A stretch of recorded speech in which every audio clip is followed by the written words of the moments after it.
Hey, Stoney here. I'm with Clinkley Wood, and this is Mechabellum Tournament. This is the final match of the mini tournament Americas.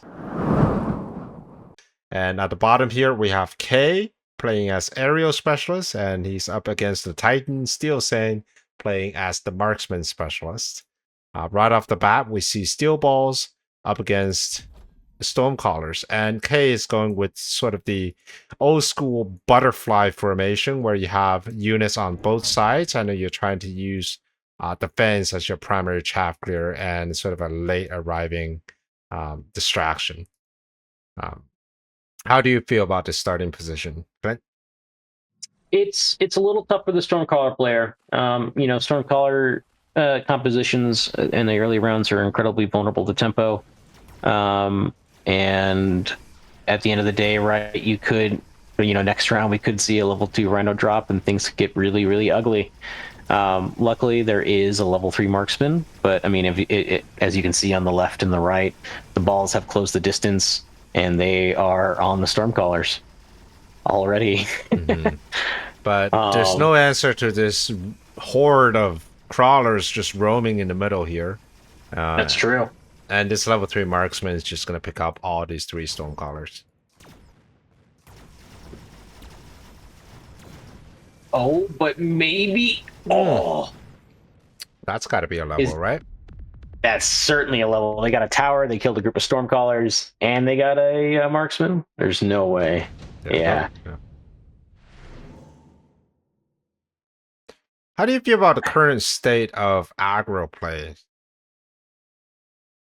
yeah. So I'm going to state some of the opinions I've seen floated around, and then I'm gonna talk about how I feel about it. Um, I think aggro basically only exists in these sort of crawler uh, steel ball setups, and they're incredibly dependent on early levels, like you see here. And I think mainly that is due to the phoenixes being gone. Um, I think for a while, what you were seeing was these like jump drive phoenixes being kind of a nuisance on the flanks, being able to reposition and mobile beacon all over the place. But yeah, I think there's a lot of defensive tools now in the tarantula and in the sticky oil bomb from the tower that makes it really hard to play aggro. Not impossible, um, but I think it's more like a draft read now, if that makes sense. Like my opponent has X and I can go Y, if that makes sense. Um, how are you feeling about aggro? Have you been playing much aggro recently? Well, I'm not an aggro player, but I've definitely seen less aggro plays against Yeah. me.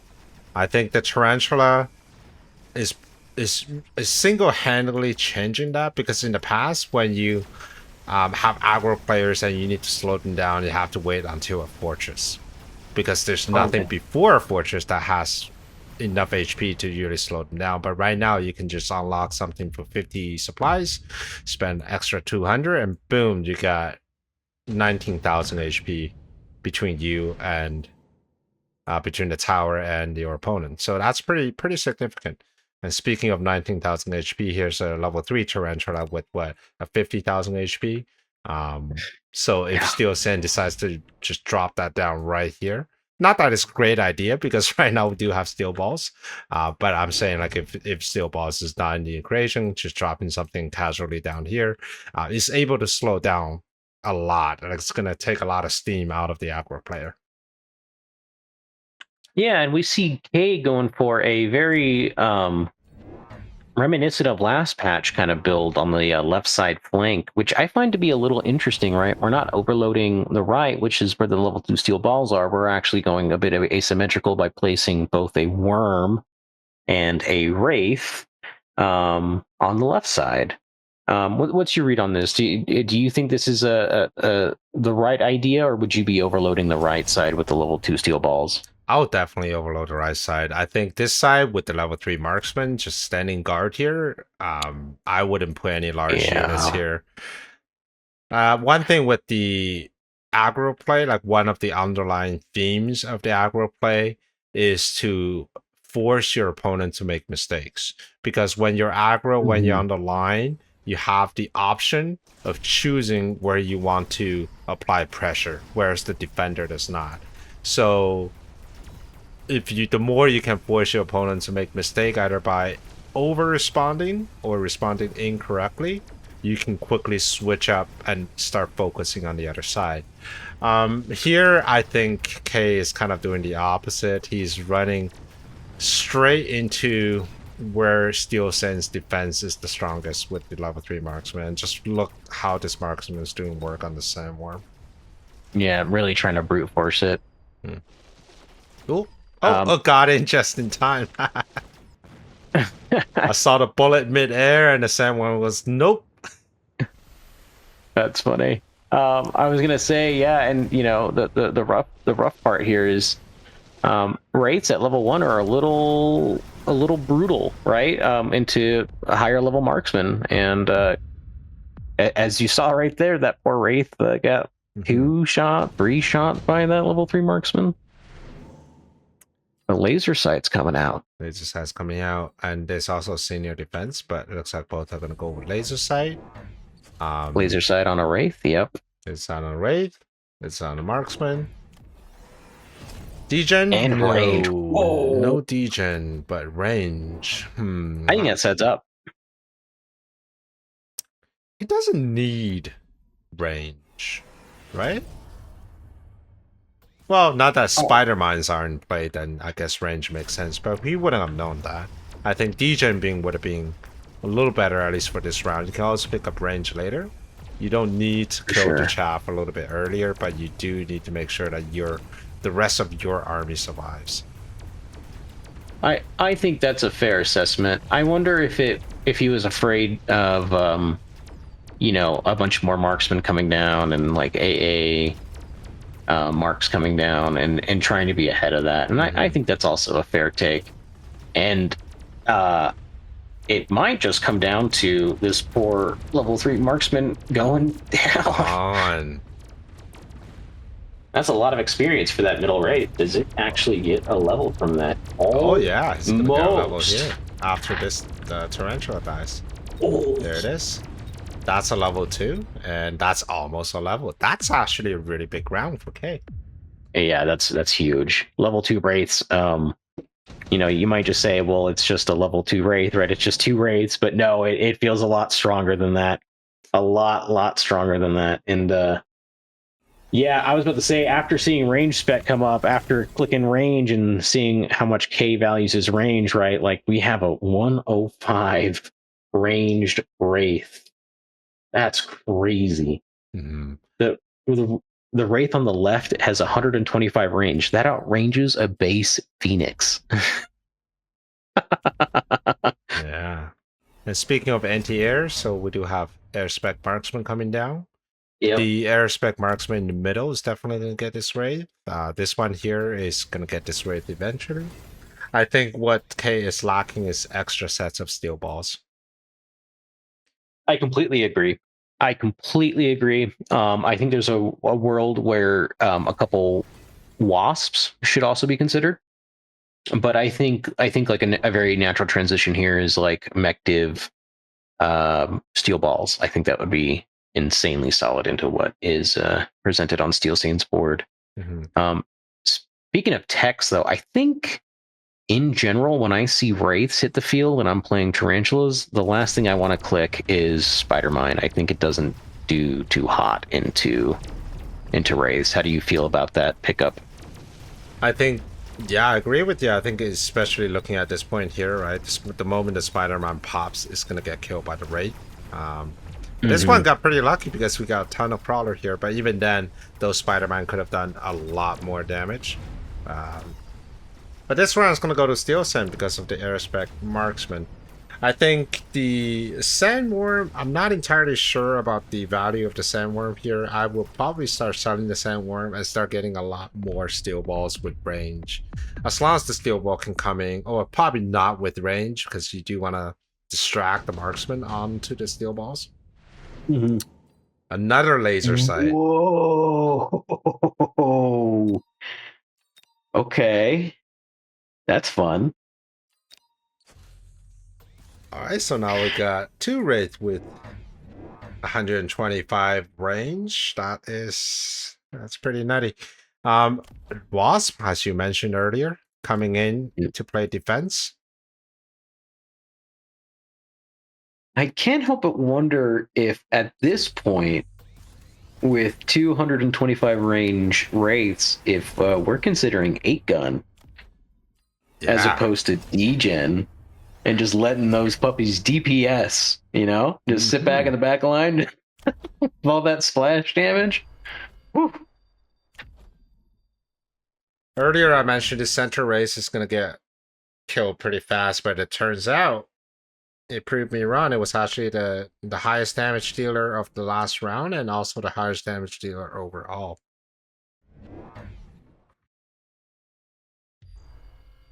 Yeah, I think in general, right, AA spec is pretty good into Wraiths, but it starts to lag a little bit behind once the Wraith starts to outlevel the marksman that's shooting it.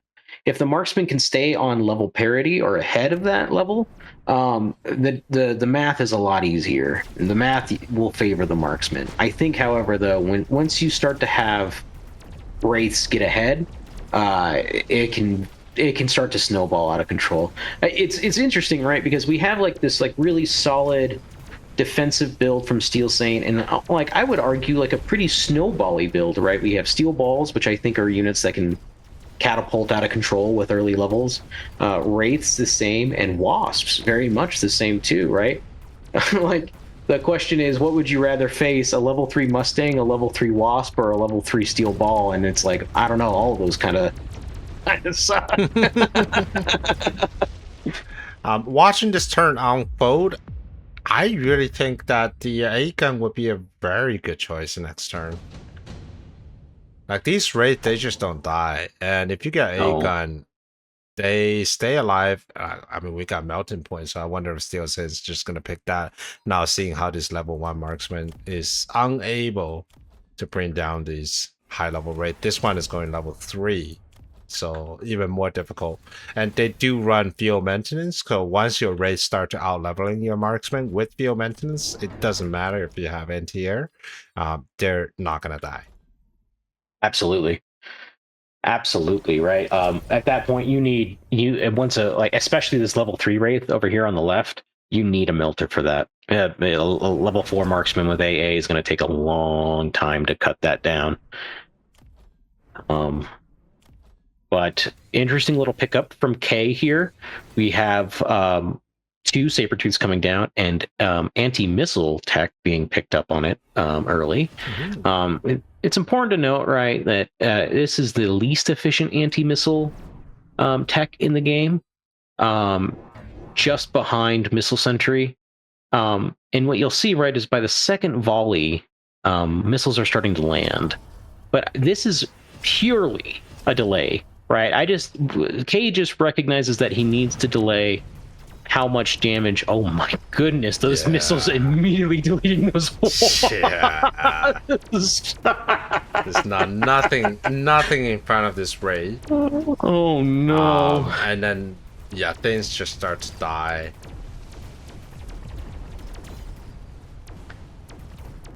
All right, well, color me wrong, those anti-missile Sabertooths didn't do a whole lot.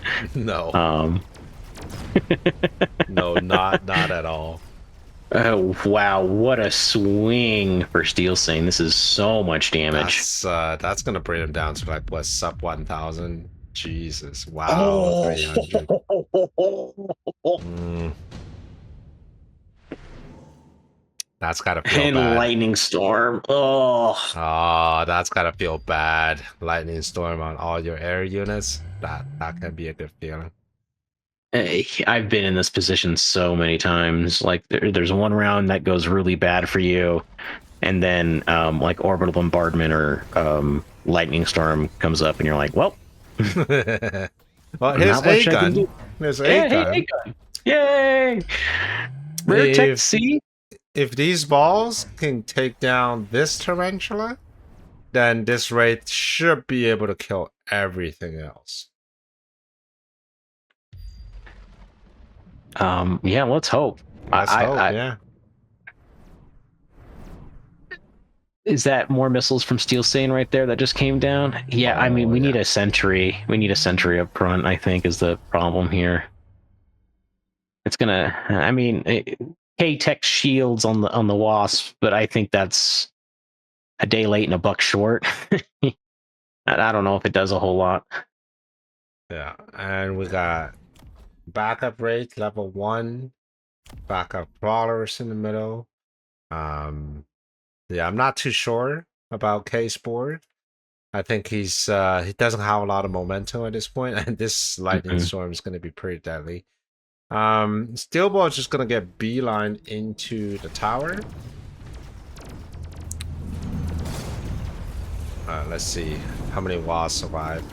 Not bad. He's still drawing fire from the marksman, but now the marksman, which is now level 3, is now targeting this raid, then that's 2-shot in this raid. So see you later. No joy on the tower either. That's too bad. A real unsung hero, I think, from Steel Stain's composition here are these degen counter wraiths. Ideally, right, what you would want to see from K. Oh man, this actually. Oh no, he's gonna walk up, kill him. Yeah, it's not happening. Yeah.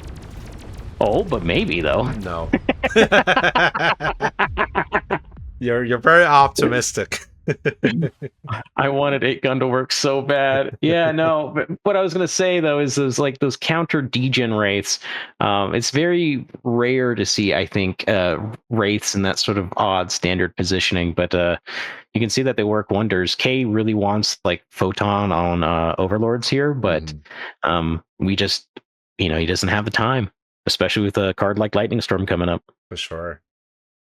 All right. Well, it was an epic game. I think this is the final round. So congratulations to Steel Stain.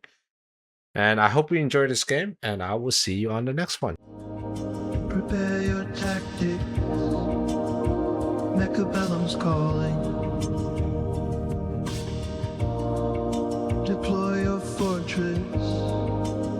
The battlefield's alive with swarms.